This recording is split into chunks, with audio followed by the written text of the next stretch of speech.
Lincoln.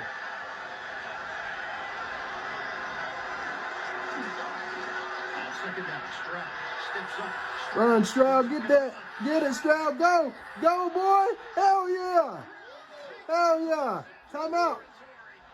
He had run on that third down pass, and it was incomplete. I think the first or second drive had the opportunity, didn't take it, threw it, and missed it. This time, he hurtled through there and picked up big yardage.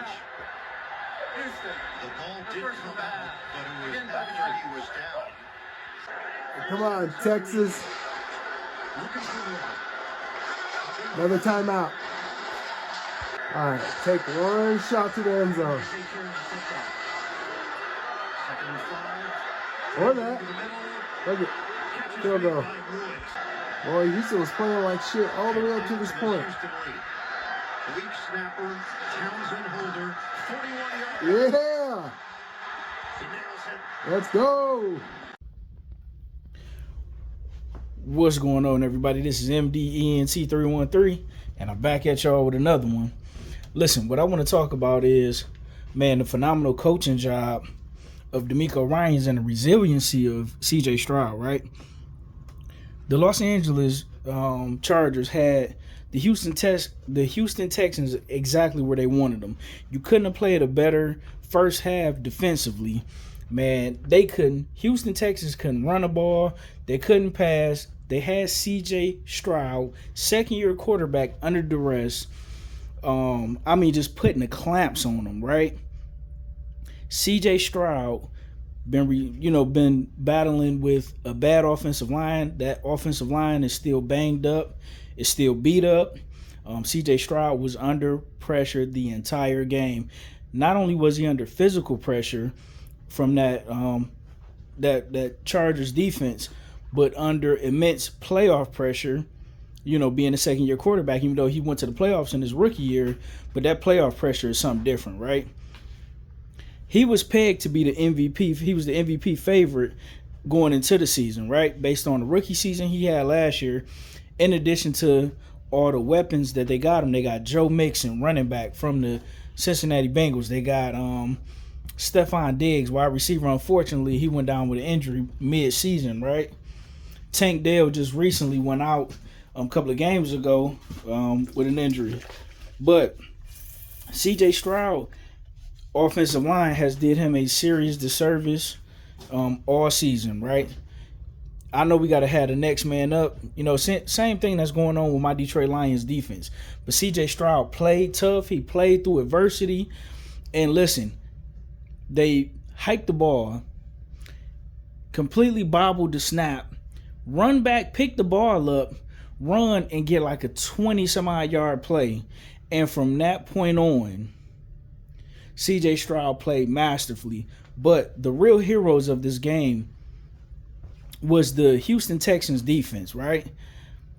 The Chargers got off to a hot start, but the defense kept the Chargers, they was moving the ball, but they kept the Chargers out of the end zone for the most part.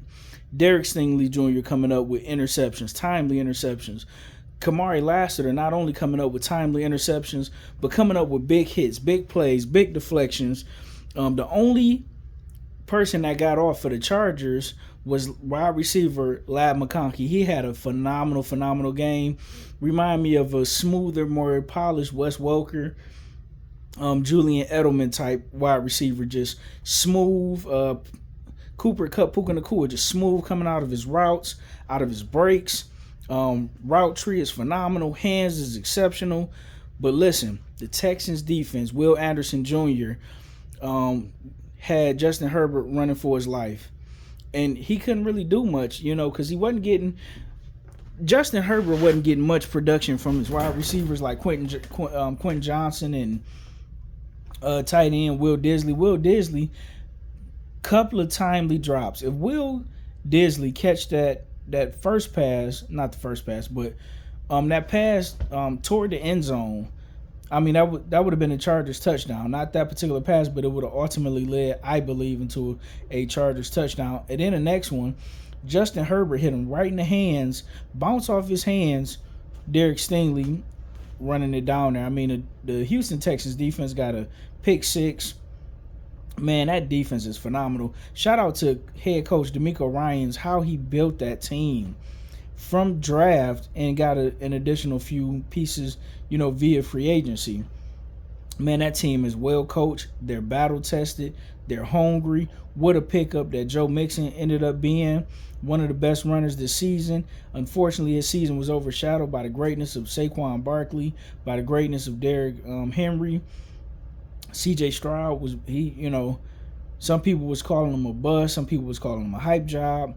But way to put it all together and stay calm and now he did throw an interception, but wait for the most part to stay calm and composed all game long. And in that second half, man, they put it together. They did a bunch of short routes to the middle of the field. They just broke the Chargers down, man. Unfortunately, for the Chargers, we'll see you next season. And Justin Herbert is under duress. Non-negotiable. Listen, 4 interceptions. I know they all wasn't his fault, but you the quarterback, you get all the praise. When things go right, you will get all the blame. When things go bad, Justin Herbert, you under duress. You got to tighten up. Your playoff record is absolutely abysmal. Last season, you was up 28 points on the Jacksonville Jaguars, and you let Trevor Lawrence come back. Completely collapsed in the second half, as you did this game. Completely collapsed. Inexcusable. You are on a hot seat, my man. I know you a decent quarterback. You a solid quarterback, but until further notice, listen, your job ain't safe, my man. And listen, if you would have told me going into this game that D'Amico Ryans would have outcoached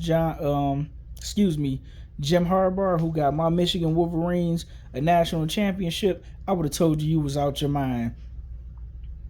D'Amico Ryans got them guys looking good. And I'm here to tell you, if the Houston Texans can avoid playing, in my opinion, the Baltimore Ravens until the AFC Championship, look out for the Houston Texans. I believe, and I will pick the Houston Texans if they draw Buffalo, or I'll say this. I believe the Buffalo Bills will beat the Broncos tomorrow. And I believe the Chiefs will beat whoever they play. But I'm here to tell you, if the Texans draw the Chiefs or if they draw the Bills, I'm picking the Houston Texans. I don't care if they're at home. I don't care if they're on the road. I think they beat both of them. But I do think they'll fall short to Baltimore. Baltimore is a recipe for disaster for that particular team. Reason being is because Lamar Jackson, I know, despite what his stats are, that's a run-heavy team. And with Derrick Henry, that solid offensive line, and Lamar Jackson, they'll pull those secondaries up. And the big play will be ready. Zay Flowers will be playing by then. He'll be over his injury. Zay Flowers, Bateman, Isaiah Likely, Mark Andrews. Listen, the Houston Texans defense is phenomenal, but that's just a bad stylistic matchup for them right now. Unless CJ Stroud had a game of his life. But I don't see it really happening because he's going to have to really kind of outdo Lamar Jackson. It was too many times in this game where his inexperience, where he could have ran a couple of times before he did on third down, that would have got the chains moving, that would have loosened up that coverage, that would have forced them to put a man in spy, which would have freed up some of the wide receivers. He finally caught on, by the grace of God, he caught on, just in time because the defense was able to keep him in the game.